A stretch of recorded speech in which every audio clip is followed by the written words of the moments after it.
నగల కోసం తల్లి దహన సంస్కారాలను అడ్డుకున్నాడో ప్రబుద్ధుడు. అంత్యక్రియలు నిర్వహించనీయకుండా తల్లి చితిపై పడుకుని నిరసనను తెలిపాడు. సభ్య సమాజం తలదించుకునే ఈ ఘటన రాజస్థాన్లోని జైపూర్లో చోటు చేసుకుంది. జైపూర్ గ్రామీణ ప్రాంతంలోని విరాట్ నగర్ లో నివాసం ఉండే 80 ఏళ్ల వృద్ధురాలు రీగర్ ప్రాణాలు కోల్పోయింది. ఆమెకు 2 కుమారులు ఉన్నారు. చనిపోయే వరకు ఆమె తన పెద్ద కుమారుడు గిర్ధారీ లాల్ వద్దే నివసించారు.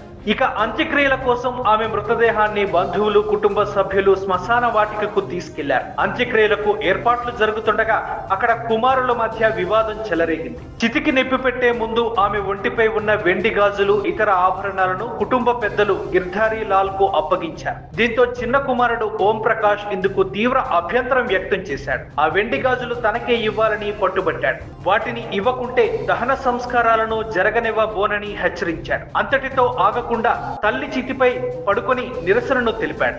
స్థానికులు, కుటుంబ సభ్యులు అతడికి ఎంత నచ్చజెప్పే ప్రయత్నం చేసినా వారి మాటను లెక్క చేయలేదు.